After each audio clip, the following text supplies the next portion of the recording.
Hello, listeners. My name is Razina Hussain, and I work for the National Institute for Health and Care Research, an organisation based in the UK that funds research both in the UK and globally. Welcome to our podcast series, Spotlight on Community Engagement and Involvement, Leaving No One Behind, exploring how we involve and engage people and communities in health and care research, with a particular focus on those who are marginalised and vulnerable. This is the fifth episode in this series and will focus on engaging and involving Indigenous and Native communities in health research.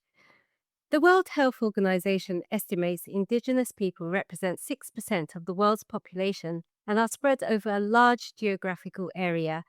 Compared to the general population, Indigenous people generally have poorer health outcomes and less access to quality healthcare. Such groups may be more difficult to reach, engage, and involve in CI activities during research. However, this does not mean their voice and views should not be considered. In this episode, we will talk to NIHR-funded researchers engaging Indigenous and Native populations in their CEI activities and discuss their experiences, challenges, and tips for engaging these populations. I'm pleased to welcome along today Renata Peppl, Daisy and Iliana Curiel from the NIHR Center for Community Management of Non-Communicable Diseases in Latin America, and Monsermín Gualan from NIHR Global Health Research Unit on Social and Environmental Determinants of Health Inequalities. Hello, everyone. Could you please introduce yourselves and tell us a bit about your research and Indigenous populations? Renata, if I can start with you first, please. Hi, my name is Renata Peppl. I'm very happy to be here, and I'm the General Manager for the NIHR Global Health Research Center, which is looking at community management of non-communicable diseases in Latin America. And we are working with a particular focus in Indigenous communities in 3 different countries, Guatemala, Bolivia, and Colombia, with really great community-based partners and universities as well. Thank you, Renata. And Daisy, would you like to introduce yourself, please, and tell us a bit about your work? Mi nombre es Daisy Bean. Soy indígena del pueblo Maya Quechí, una comunidad. My name is Daisy Bean. I am an Indigenous person from the Mayan Quechí community, a major linguistic community located in the north of Guatemala. I am a psychologist with a master's in public health and a postgrad in university lecturing. Most of my work has been dedicated to the development of the Indigenous communities in my country, particularly the Pocomchi and Quechí communities. At the NIHR Center of Global Health in Latin America, I work as a community connection coordinator. Thank you. And over to Iliana. Can you please introduce yourself and tell us a little bit about your work? Hola, soy Iliana Curiel Arismendi. Soy Hello, indígena my del name is pueblo Iliana Curiel Arismendi, and I am an Indigenous person from the Wayuu community in La Guajira, Colombia. I am a doctor, pediatrician, graduated in social politics and public health, expert in community improvement and public health for Aboriginal people. It is a pleasure to be with all of you. Thank you. And Monsermín, please introduce yourself and tell us about your work. Hello, so glad to be here. My name is Monsermín Gualan. I'm a physician and currently a researcher and coordinator on the NIHR Global Health Research Unit on social and environmental determinants of health inequalities. Short name is SEDI. Well, my professional experience with Indigenous groups goes back to when I just graduated from med school. I lived 1 year in an Indigenous territory and working with several Indigenous communities, mainly Quichuas from the Ecuadorian Amazon region and also with Guaranis. STEDI is a research unit that joins 3 countries, UK, Brazil, and Ecuador. And our goal is to conduct research using administrative data from Brazil and Ecuador. So we want to analyze how living conditions impact health. So we try to link social and environmental policies with health databases and see how things work.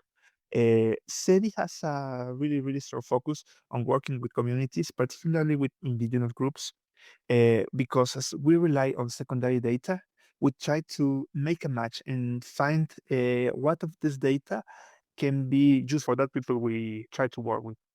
Wonderful. Thank you so much, Monsermín. Sounds really interesting. So I'm going to go to the crux of what our discussion is going to be about, which is the Leave No One Behind agenda. Can you please tell me, what does Leave No One Behind mean to you? Renata, if I can start with you first, please. Well, I think that's a very interesting term for us to start a conversation around inclusion of Indigenous communities working. I think technically, leave no one behind means that we should worry about engaging and involving all the equity deserving groups and communities that we are working in with research. But I also think that we should reflect sometimes on the expression of leave no one behind, as if these people wouldn't be for themselves capable of actually leading the way out of situations who are of oppressive systematic systems or oppressive patterns or inequalities as well. So I find it as a very nice effort, but also which takes a lot of consideration. How do we frame this in the research that we do with these communities? What does leaving no one behind to the communities we are working with means to them, I guess, is the question. Good question. Thank you so much, Renata. And Monsermín, what does Leave No One Behind mean to you? I think it means recognizing and acknowledging the existence of other people, different people who live in different circumstances. This means that we need to prioritize diversity and inclusivity and focus on vulnerable population. Because if we don't do this willingly, then we will leave people behind. We have to be able to do it on purpose. It just may be very difficult to happen by itself.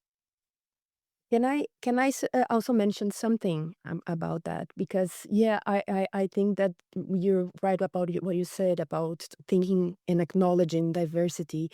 But I also think that when we are talking about indigenous communities and different areas, especially in Latin America, where we work in, are communities that for centuries have been building on their own resources, on ancestral knowledge, ancestral medicine, and other sort of resources to actually deliver their own systems, and many times they are ignored um, uh, systematically by research in a different way.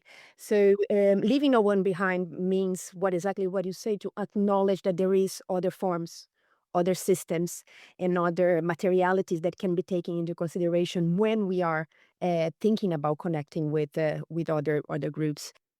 Wonderful. Thank you. So, just going back to asking you more about your work, please can you explain to researchers who perhaps do not have experience in doing so, where to start when engaging Indigenous populations?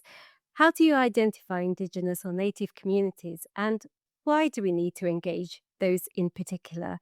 So, if I start with you, Monsermín, first. Okay, so how to approach indigenous populations? I think mm, I will try to summarize it in 3 points. First, will to listen. Second, will to learn, and third, will to respect. First, we need to listen. We need to understand the priorities and their needs. We need to understand their culture, their way of thinking, and we need to learn it. If we want to communicate with them, we need to learn their customs, their culture. We need to learn everything that we can, so we can have a closer approach to it to them. Language is important. We were having a discussion about one particular term, the word tribal. Not an English native speaker, so don't really know the background in English, but in Spanish and Portuguese, this is a very particular word because it holds a pejorative meaning, and it kind of implies being primitive, being savage, and it is stigmatizing. So if we want to get closer to communities, we need to learn that this kind of things won't let us approach and will eventually build a barrier and it will separate us from us. And then we need to respect that they have different cultures. Their societies have rules and they may be very different from ours. And we are not in place to judge or to even think that they might be right or wrong. They are just different and we need to respect them. Absolutely respect. And Renata, can I come to you and just ask about your experience? Well, I think that the first thing is it's acknowledging that there is power dynamics that are played when, let's say, a group which is detaining, let's say, the conventional knowledge power structures enters a community or starts working with a community, and always check on yourself to be able to think about how you can dismantle that. I think that only recently, actually in the last 2 decades probably, researchers started thinking about the populations that they research or the groups that they work with as people deserving of holding the knowledge and who has more knowledge sometimes than themselves, and not just as subjects. And I think that that is a shift in actually how we do this research, and a big shift in the last 2 decades, basically because you cannot ignore anymore that frameworks of traditional research need to be changed to address the community needs, and that it doesn't work without community consultation, community inclusion in leadership positions or roles within a research program. Yeah, no, absolutely. What I want to touch upon now is actually what are the main challenges for engaging these populations in your research? How have you approached these? How have you addressed them? Yeah, well, through my career, I was still working as a physician until a few years ago when I totally turned to research. So when I was living in this indigenous territory, one of the main issues that we had was match between modern medicine and the traditional medicine. So it was really tricky for us because we were going to a place where people have their culture and they know things that we do not know. So we came with all the big toys and the machines and the meds, and it was so easy to just tell them, take this pill and come back next week. But if you just have that kind of approach without understanding the meaning for people, you don't get to really make a change there. I mean, at least from a health and illness point of view, because some people might not feel that we are doing the right thing for them. So it takes work to understand their culture and to understand what they think of a pill. There are some communities where they take infusions of plants. So for them, some kind of infusions are good for some kind of diseases. Other infusions are good for other kind of diseases. If you go and give them one pill and tell them to take it with whatever they want, they will say, "This guy knows nothing. I'm not gonna listen to him." So you really need to open your eyes and see how people live in SETI particularly. We have a big challenge, a gigantic challenge, in that we are working with secondary data. That means we do not need to get in touch with people to gather data. We just work with administrative data.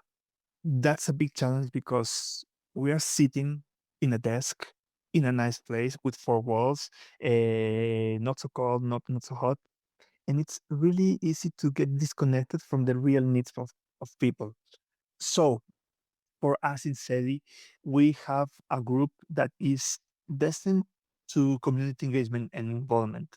What we've done is try to reach them and listen to them because, as I mentioned, it's so easy to get disconnected from reality and from people.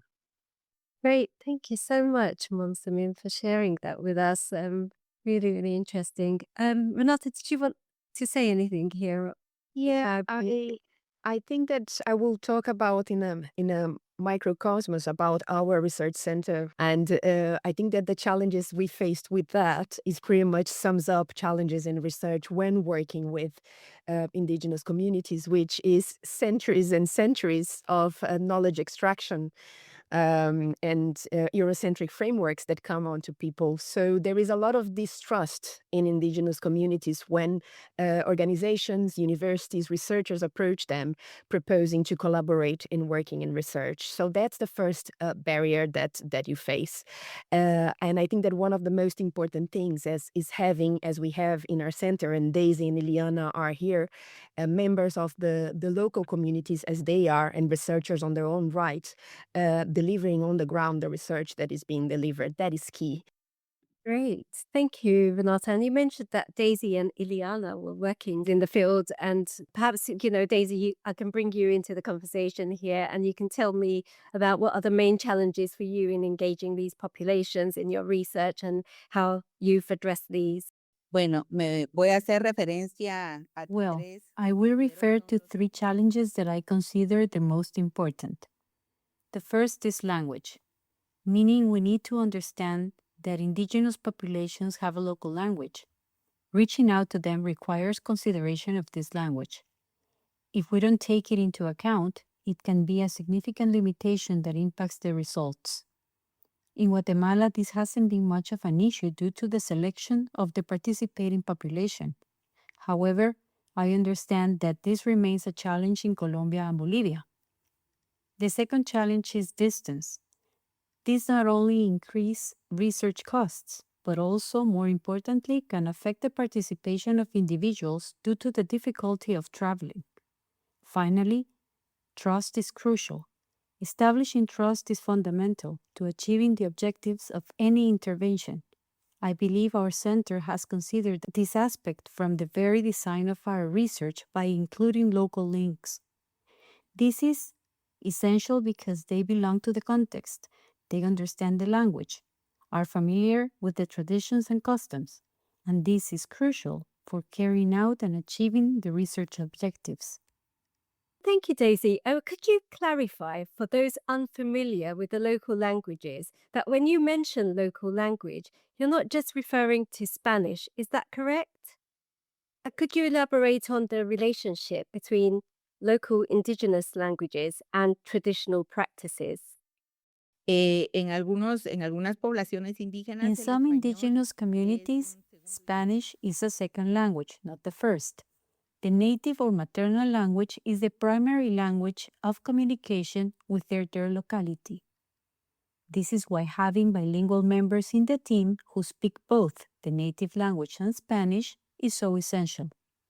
This ensures we can deeply understand and connect with the sentiments and thoughts of participants, which might otherwise be lost in translation.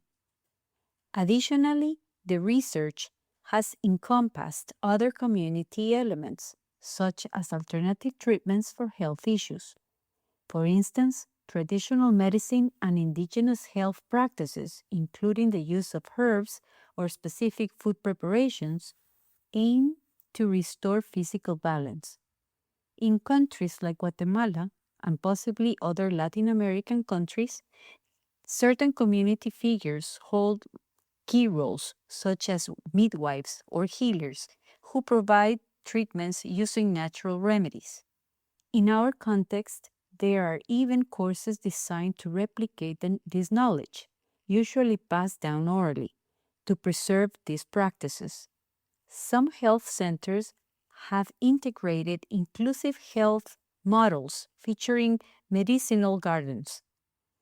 For example, certain plants are used to treat diabetes, relax, or lower blood pressure. Recognizing these traditional practices adds significant value to the research. Great. Thank you so much, Daisy. Iliana, how do you adapt your CEI activities to work with these groups? Entonces, yo como indígena, So, pero I, también as an como indigenous person, investigadora but en otras also as a researcher in other ethnic populations, how have I approached it? I mean, in this work with the center, carrying out research with communities, I think that an area where I had to put a lot of work on was the adjustment of the methods for the data collection and analysis. Sometimes when we are working with Indigenous people, we need to reflect the Indigenous epistemologies. For example, we are working in participation, and from the health issue, there is a holistic vision, there is a spiritual vision of this concept. So that has to be understood. An example which I have done, instead of using structured interviews or questionnaires, we do guided conversations. I had initially suggested a different approach, focus groups, and I had to adapt these methodologies to collect the data and do a speaking turn so that the participants felt there was a more horizontal space. Great. And Daisy, is there anything further that you want to add here in terms of this work? Digamos, al ser adultos en algún momento tienden Recognizing a that we're agotarse working with mucho. adults who may have shorter attention spans due to their other activities and fatigue is essential. Handling methodologies helps keep everyone connected, manages time efficiently, and ensures that the session objectives align with the planned components. For instance, in some cases, we adjusted sessions formats without necessarily having breaks, because breaks can result in lost time. Instead, we shifted activities and returned to the topic later to re-engage attention. Another important aspect was selecting group leaders. For example, during situational analysis, someone would take on the role of reminding others about upcoming sessions. Similarly, during activities like book discussions, there would be a group president. These roles supported researchers in energizing group activities. And then Monsermín, I don't know if there's anything that you want to add further here to this discussion. Maybe just mention, because it might be useful for someone, how our colleagues in Brazil have been working. They have been doing online activities with their communities that they work with, and they can participate using a computer or a smartphone. Uh, and also like that they can bring other subgroup population. Of course, they work with certain communities. In Ecuador, even though it's a much smaller country than Brazil, uh, we've had these challenges.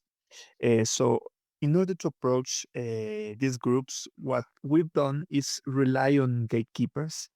Those are people from communities who we've had previous relationships with, of any kind. We've gotten to know them, and they know us. So they have been the ones who allow us to go inside the community. Once we've gotten in touch with the community, and I mean with the directive of the community, because most of the communities have some leaders.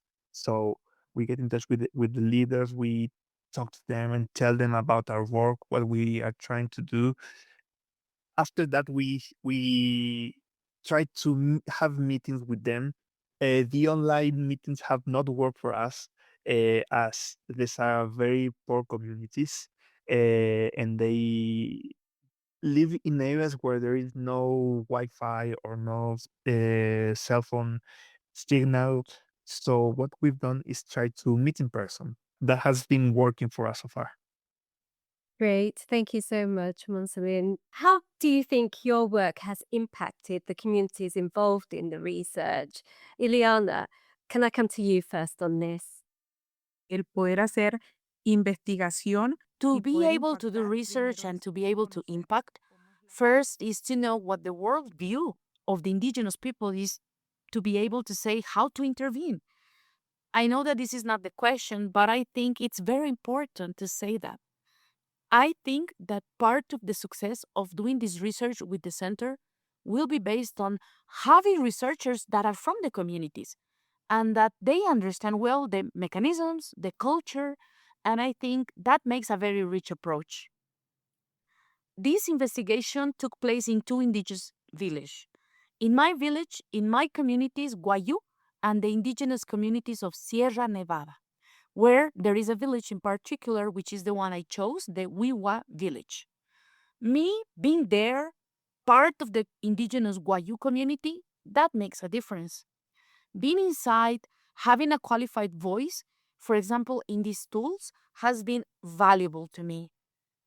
When I asked questions, I felt that these were questions very hegemonic to research methodologists or colonialists. I don't know if that word may sound too strong, but when asking an indigenous group what was youth, when they don't conceive that stage, I would like to ask you what is mental health. But when for them, there is no word for mental health.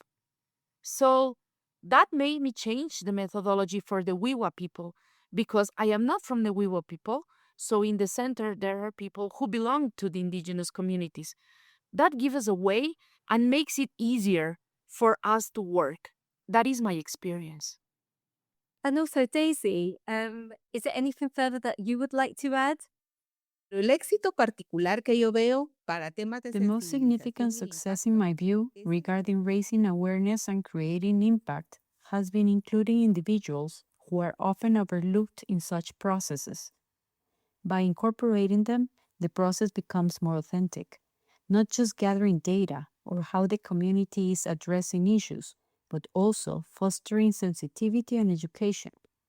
This has led to greater awareness of the situation regarding chronic non-communicable diseases and mental health in the community. Such awareness establishes an environmental conducive to decision making and prevention on a community level. Brilliant, thank you. And how has including such groups benefited your research? Daisy?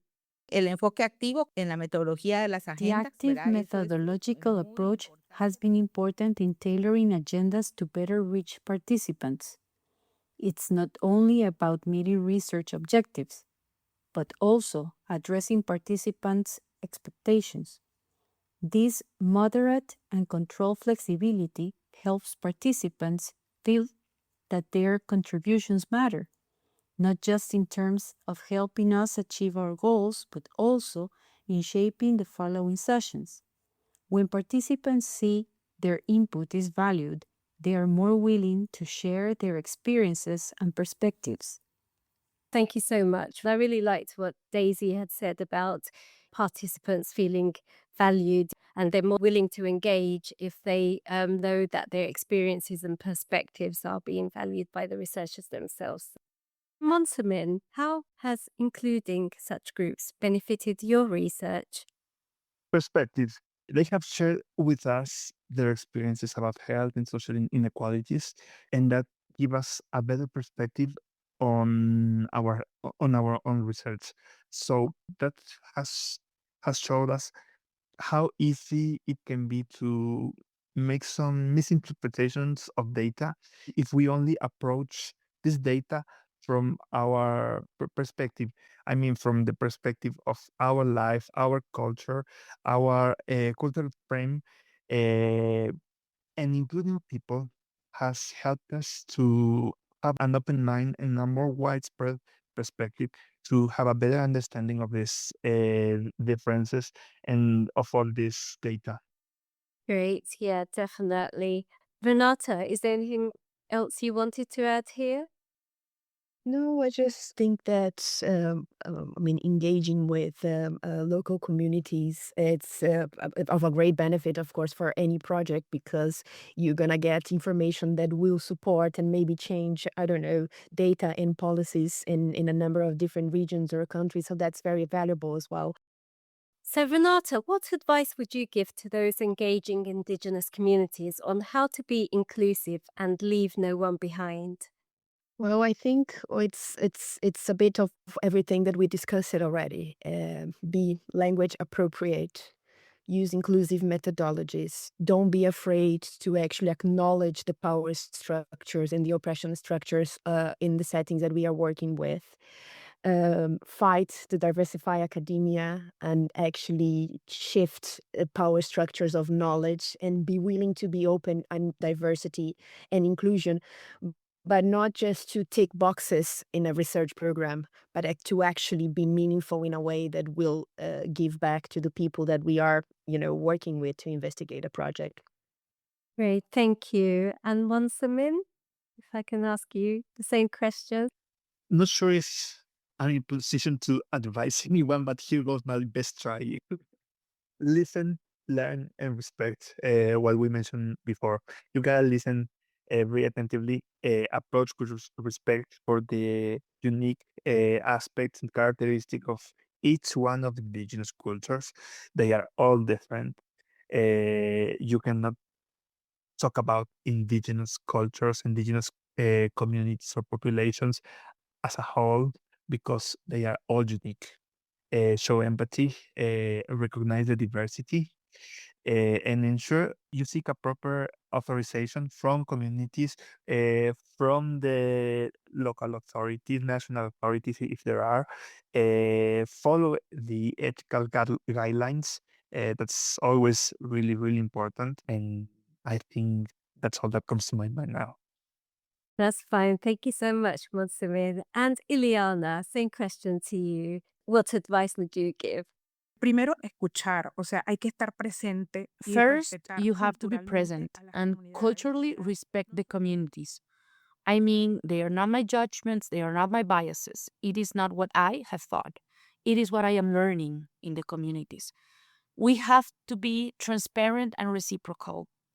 Sometimes we do extractivism of the knowledge of the indigenous communities and we don't go back to tell that. That is something that is fundamental as a piece of advice that I could give. Our recommendation is also how to involve indigenous communities. Indigenous communities sometimes feel distrustful of researchers, and you have to know how to be able to avoid that. I think that we have to adapt. For example, the informed consent, this need to be adapted. It happened to me that the people with whom I worked from indigenous people were illiterate. That is, they didn't know how to read and write. And I had to look for a person who spoke the native language, and it was informed consent in the native language, and some with an oral and visual explanation. I think that's a great advice for people who want to work with indigenous communities to have a cultural sensitivity. A recommendation that I give from the opportunity that I had to be doing the master's degree in social policy with this center is that we have to humanize the data, especially when it comes from indigenous communities. Quantitative data does not translate the phenomenology of indigenous people. And for that, we have to humanize the data and we have to put the policies or the programs on the skin. And that is an intercultural adaptation from the horizontal. Great. And Daisy, finally, what advice would you give to those engaging in Indigenous communities on how to be inclusive and leave no one behind? Me parece que también es importante en A key perspectiva focus plantearnos cómo va a ser has been ensuring continuity after the research ends. Indigenous communities often experience engagement with institutions that gather information or implement short-term initiatives but then leave without long-term benefits. Therefore, planning an exit strategy early, one that empowers the community to sustain the practices and knowledge acquired, is crucial. Empowering caregivers, patients, and local leaders to make decisions that sustain best practices ensures the research outcomes remain impactful over time. This has been fundamental for our process. Wonderful. And I think that's a great place to end this episode. As we've heard today, working with Indigenous communities requires presence, respect, cultural sensitivity, and a commitment to reciprocity. It's about listening, learning, and adapting. Thank you to our guests, Daisy, Iliana, Monsermín, and Renata. And I also want to thank colleagues who have provided the voiceovers for Daisy and Iliana. And a huge thank you from all of us to you, the listener. Please do share, post on X, and tune in to other episodes in the series, which can be found on our website or wherever you listen to your podcasts. And please do let us know what you think by sending an email to social.media@ nihr.ac.uk. Finally, a reminder that the NIHR Mesh online course, An Introduction and Practical Guide to Community Engagement and Involvement in Global Health Research, is now available and free to all. For more details, please visit the Global Health Training Centre website or visit www.nihr.ac.uk and search for Community Engagement and Involvement. You will find the course in the resources section. And that's all from all of us. So thank you very much again for listening, and please do enjoy the rest of your day.